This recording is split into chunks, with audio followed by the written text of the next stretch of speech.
Good morning. Early in the morning, after returning from my daily jog, an unfamiliar woman greeted me. In the morning sunlight, she stood smiling, a tall woman with long black hair and distinctive elongated yet round eyes, somewhat like a cat's, making her look like a model. "Excuse me." Surprised to be greeted by such a beauty so early in the morning, I looked around, wondering if she was really addressing me, and started acting a bit suspicious. Seeing this, she gave a slight laugh. "I'm Sandy Miller. I moved in next door yesterday. Sorry for the late introduction. Nice to meet you." Her high-pitched voice was as clear as a bell when she said this. Then she gave a slight bow in my direction. In that moment, a sweet and refreshing scent tickled my nose.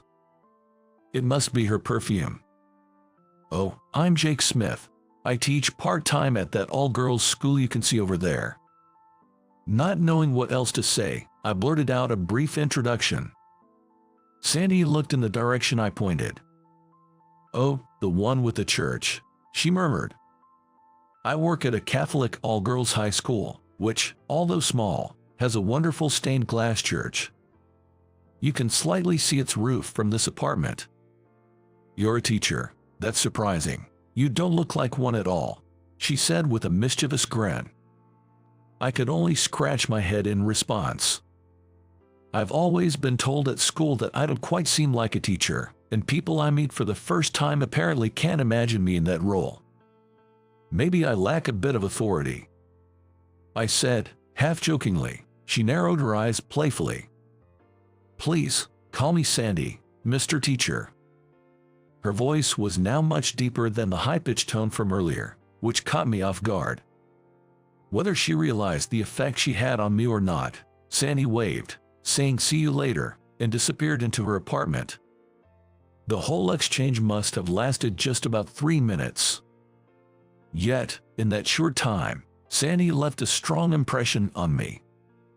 I had thought that all-girls schools would be lively, but when I first started at this school, I was surprised by its tranquility. Having transferred from a technical school, that might have made me feel even more so. The students are all modest and well-mannered, many of them giving off a somewhat sheltered vibe. And they always greet with "good day." I remember being flustered the first time I was greeted that way, not knowing how to respond. There are no troublemakers, and life at the school is peaceful, without much excitement. Today, as always, when the students pass me in the hallway, they stop and give a gentle bow, saying "good day." I simply reply with a yeah or a ha. That's the best I can muster. I also bump into nuns wearing scapulas among the students. There are older nuns as well as younger ones. Some nuns teach, while others participate only in charity activities. I've also heard that some are devoted to continuous prayers in the church. Either way, I spend most of my day in this surreal environment. "Good morning, Mr. Smith." The one who greeted me in the hallway was one of the nuns, Sister Susan. She's still young, and the students told me she chose the path of a nun right after high school graduation. Many students look up to her kind nature. At school, she's like a big sister to the students, listening to their concerns in the infirmary. "Sister Susan, you're working today." I know she's younger than me, but whenever I talk to her, I can't help but use formal language. "Hey, you're using formal language again. I'm much younger, so you don't have to be so polite," she said with a gentle laugh, making me scratch my head in embarrassment. "Recently, have there been any serious concerns from the students? I've been wondering about that since summer break is just around the corner." As summer approaches, even the more reserved students seem to get a bit more excited. Maybe they're excited to break free from this otherworldly school for the summer break. "I wanted to discuss something with you, Mr. Smith." In the bustling hallway, Sister Susan whispered to me. We agreed to meet after school in the infirmary, and with that, we went our separate ways. After school, when I arrived at the infirmary, Sister Susan served me some tea. "Thank you." So, about that student. I took a sip of the tea and got straight to the point. I didn't want to take up too much of Sister Susan's time. I had intended to make this conversation brief. Well, it's actually about Catherine from Class A. Sister Susan began with that introduction. Catherine from Class A is a standout student in this school. It's not that she causes problems, but compared to other students who seem somewhat aloof, Catherine seems to have an abundance of energy and liveliness. From my perspective, she's just like any other high school girl out there. Catherine, is she going through some issues? I couldn't imagine the ever-cheerful Catherine having concerns serious enough for her to consult Sister Susan. It must be quite a dilemma, I thought. Actually, she's seeking advice about love. Blushing slightly, Sister Susan said with a hint of embarrassment. She added in a soft voice, I have no experience in that area. Relationship advice. Typical concern for a teenage high school girl. However, it seems to be a challenging topic for Sister Susan. Apparently, Catherine has been deeply infatuated, and if her love doesn't reciprocate, she seriously mentioned becoming a nun. Prayer isn't meant for that. I was taken aback and flinched when she suddenly raised her voice. Based on what I've heard from Catherine, I think it might be best to speak with her guardian. Hearing such words coming out of the usually sensible Sister Susan surprised me. Would that be in Catherine's best interest? Finding out something they didn't want their guardian to know can be distressing for a student. I tried to gently rein her in, but she seemed not to hear me. They live nearby, so I thought of just meeting them. I wanted you to accompany me. The conversation was already moving towards meeting Catherine's guardian, and I was getting anxious. She must be genuinely concerned about Catherine to be taking such actions. I racked my brain, trying to find a way to calm the situation without offending Sister Susan. Okay, I'll meet them first. I'll try to subtly ask about Catherine's situation. This was the only way to stop Sister Susan's impulsiveness. To calm the situation, I found myself making that promise without thinking. I can't believe I'm taking up so much of your time, Mr. Smith. No worries, let me handle it. I'll make sure to report to you about it tomorrow. Looking into Sister Susan's eyes, I tried to put on the most serious face I could muster. She stared right back with a steady gaze. I felt a twinge of guilt, feeling like I might be deceiving her, but it was for both Sister Susan and Catherine's sake. I silently said a little prayer in my heart, whispering I'm sorry. Though I had let it slip in the heat of the moment, having promised to report the matter to Sister Susan, I decided to go meet Catherine's guardian. If they weren't around when I visited, that would be just fine, and if they were, I thought I'd just have a little chat and then head on home. Coincidentally, Catherine hadn't yet submitted her college application. The deadline had passed 3 days ago. As Catherine's assistant teacher, I figured I'd be fine as long as I had a reason to visit. Without giving it much thought, I checked Catherine's guardian's address. When I saw the address, I couldn't believe my eyes. The previous address was crossed out with a double line, and a new one was freshly written. And, to my surprise, it was the apartment right next to mine. Turns out, my new neighbor is Catherine's guardian. Looking closer, it seemed the guardian's name had been recently changed. I recalled hearing that Catherine had grown up in a complicated household. I thought it might be all right to just introduce myself as her assistant teacher and say hello. I felt a bit more at ease. When I rang the doorbell of the apartment next door, I wasn't very nervous. The door clicked open, and Sandy peeked out. "Hi, it's Jake Smith from next door." I had planned what to say, but the moment I saw Sandy's face, I got nervous and forgot. I think I was obviously acting suspicious. I just had a little something to ask. My tone sounded like a police interrogation. I noticed Sandy looking at me with an amused expression. Seeing her reaction, I regained a bit of composure. "Sandy, are you Catherine's guardian by any chance?" As I stammered out the explanation, she nodded slowly. "My family's a bit complicated. all my siblings have different mothers. Of course, the mothers of Catherine's and mine are not the same, but neither of them wanted to have Catherine, so I became her guardian. Sandy said that in one breath and then looked at me with a challenging gaze. I could sense her determination, wanting to be taken seriously as a young guardian. It's not about the qualifications as a guardian, but Catherine hasn't submitted her college application form yet. I quickly blurted out the excuse I had prepared. Sandy then said, and scratched her head, looking relieved. I've told her she should go to any college she wants, but she seems hesitant. She seemed to know about the missing college application form. Then, adding, "We shouldn't be talking here," Sandy invited me inside. Her room was, well, quite sparse. She might be a minimalist. However, there were several piles of thick books. I had assumed she was a student, but apparently not. "Here you go." She handed me a glass of iced tea, which I gratefully accepted.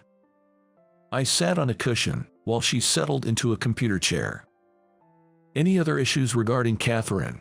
As I took a sip of my tea, Sandy spoke up. Caught off guard, I struggled to respond. "Visiting a guardian's home just for college guidance. I've never heard of that. Did something happen to Catherine?" As she stared intently at me, I felt like a deer caught in headlights. There was no hiding anything.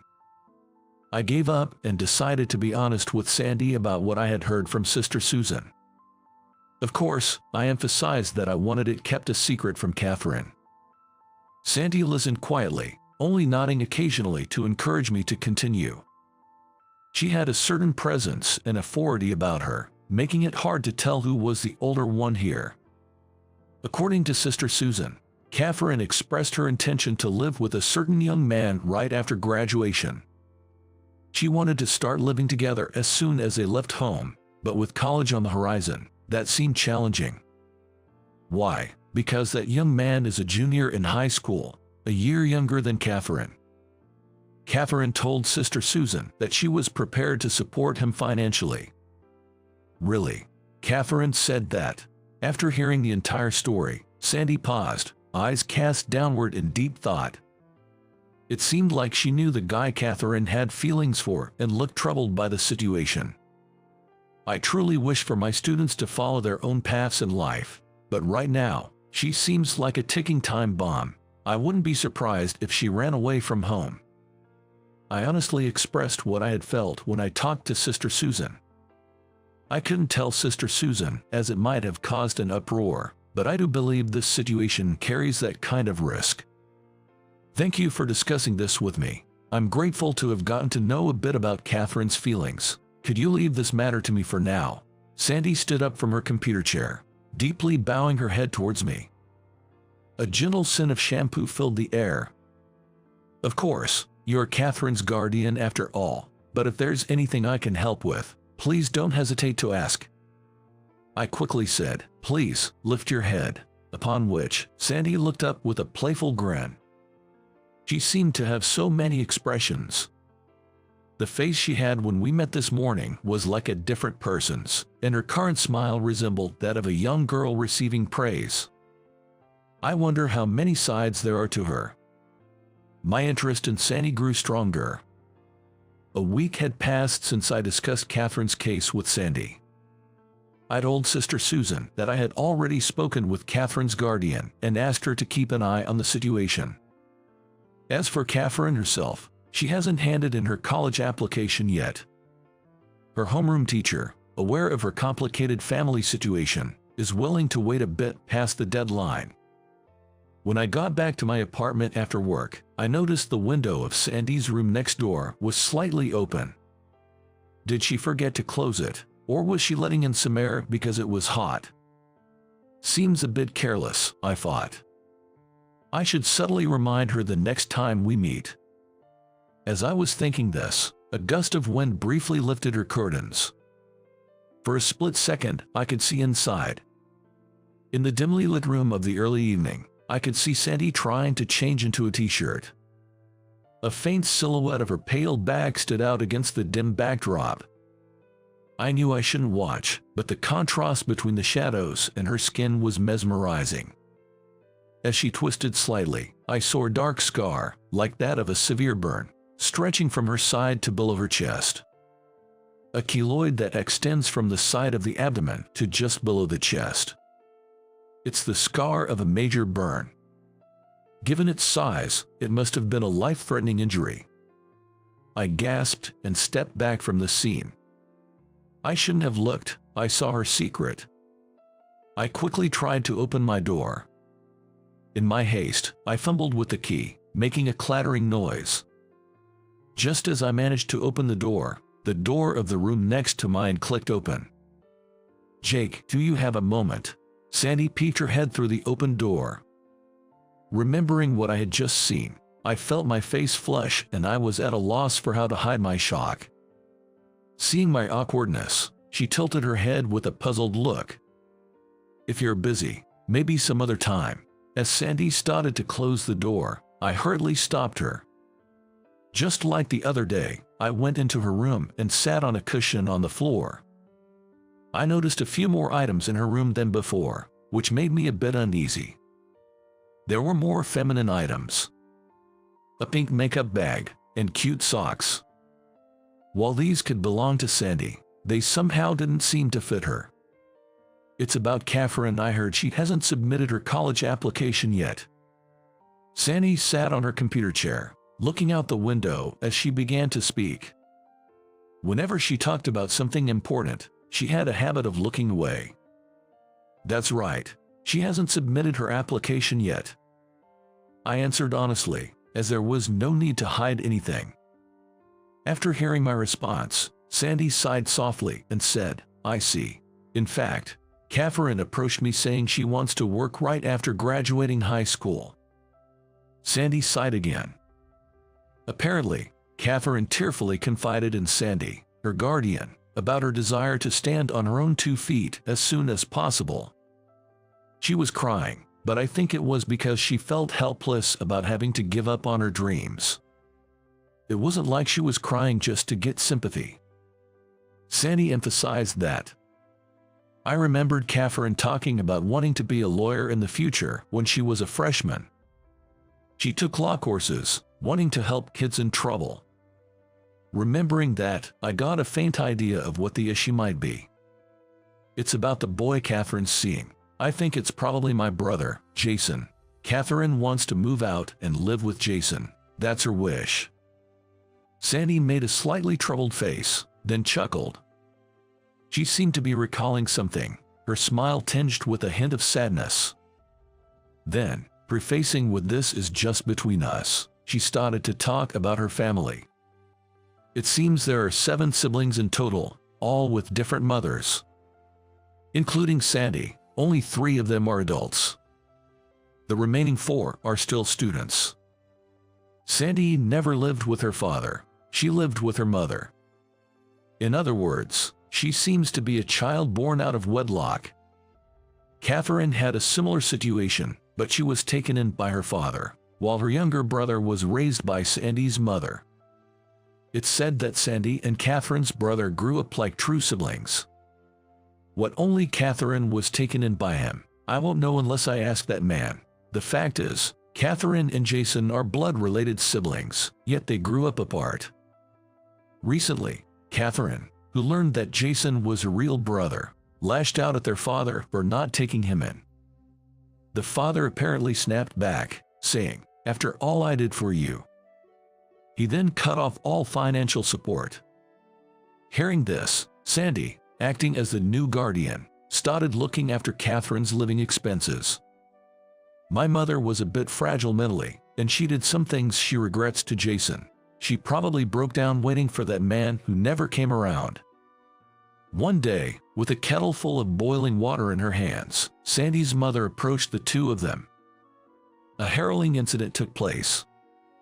Protecting her brother, Sandy suffered severe burns. How could she? Why would she do such a thing? I couldn't help but mutter those words. Sandy grinned and explained. My mom thought that if her son got seriously injured, he would come to see her. I got chills hearing Sandy's words. I never imagined that such a passionate feeling could exist in this world. Just thinking that I have the blood of such a woman gives me the creeps." Sandy smiled beautifully, as if reading my thoughts. Her intensity might be that unique aura possessed by those who have been through some real ordeals. "Jake, can you please help guide Catherine?" Sandy bowed deeply to me. Then, the front doorbell rang, and the door swung open. "Sandy, I'm home." The one entering with a cheerful voice, calling out Sandy's name, was none other than Catherine. "War, Mr. Smith, how do you do, I guess?" Naturally, upon seeing me, Catherine exclaimed in surprise and acted a bit awkward. I didn't expect to be seen by Catherine either, so I was lost for words. "Mr. Smith is here because he's concerned about your future and came to discuss it with me, your guardian," Sandy informed Catherine. Catherine responded with a somewhat suspicious "Is that so? I heard you wanted to go to law school. If you're undecided about which one, I can help." I addressed Catherine, who was standing. Her expression clouded slightly. "I'm sorry, I'll be honest. I've heard about your family situation from Sandy. I understand you want to live with your brother." Sandy, apparently not expecting me to bring it up directly, exclaimed, "Wait, Mr. Smith." I decided at that moment that I wanted to face Catherine sincerely, without any lies. "You sure have the audacity to barge in like that. Do teachers think they're so superior?" Catherine said sarcastically, her lips curling in disdain as she slammed her belongings on the floor in frustration. "Just because you've heard a thing or two doesn't mean you get to dictate what I do. Can you even imagine the life me and my brother have lived?" I was anxious, fearing that Catherine might start crying. However, her eyes didn't reveal any tears. All I could see was the bubbling rage. It wasn't anger directed at me. It was anger directed at something much bigger. Anger towards her parents, towards adults, the system, the world at large. It felt as if all these emotions were packed inside her. "I need to grow up fast. I have to." At Catherine's words, Sandy clasped her head in her hands. Perhaps Sandy once felt the same way. "That's not the point. Your current environment might be putting pressure on you, but there are people who genuinely care about you, like me, trying to help. You are protected, Catherine. You don't need to rush." I knew my words sounded cliché, but that's all I could come up with to convey my feelings to Catherine. "Did you ask Sandy about her burn, Mr. Smith?" "Yes," Sandy told me. "She has a severe burn scar from her side to below her chest." Upon hearing my words, Catherine quickly turned to look at Sandy. Sandy returned the look with a faint smile, her expression slightly complicated. "Catherine, what Mr. Smith said is true. I'm working on getting you to live with Jason now, so believe in me." Sandy tried to comfort Catherine gently. "If you study properly in college and gain some more knowledge, I believe you can help many more kids like us. We're counting on you, both Jason and I." At Sandy's words, Catherine nodded slightly. "And you're sure this is okay?" she asked in a trembling voice. "You're worried about the tuition fees and stuff. I do have a job, you know." Upon hearing a surprised voice from Sandy, Catherine also exclaimed, "What?" It seemed that Catherine had mistakenly thought Sandy was unemployed. "But you're always home," they exclaimed in surprise. Sandy's job is apparently translating philosophical books. She mostly works from home, so she seldom goes out. Jumping to conclusions as always, aren't you, Catherine? You need to be more observant. Sandy sighed in exasperation. I couldn't help but laugh out loud. It seemed that having a good conversation could bridge any gap. If you don't talk, misunderstandings don't get cleared up, and you can't convey what you feel. "Sandy, I'm sorry. I promised it would be between us, but I broke that promise right away." Feeling guilty after laughing, I sincerely apologized to Sandy. She pondered for a moment, placing a finger on her chin, and then smirked. "Mr. Smith, how did you know the exact location of my burn? I don't recall sharing that specific detail." Sandy's eyes sparkled mischievously as she tilted her head and asked, well, that's... I was flustered, and Sandy grinned even wider. Catherine, her face turning beet red, covered her mouth and asked, wait, are you too? You know, I tried to deny it, but words failed me, fearing I might dig myself deeper. You're going to take responsibility, right, Mr. Smith? With a playful smile similar to the one she had when we first met, Sandy looked deep into my eyes. I'll do my best. At my response, both Sandy and Catherine shared a laugh. And true to my word, 3 years later, I took responsibility and placed a ring on Sandy's finger. Meeting her was a stroke of fate, and I consider myself an incredibly lucky guy to have found the best partner in life.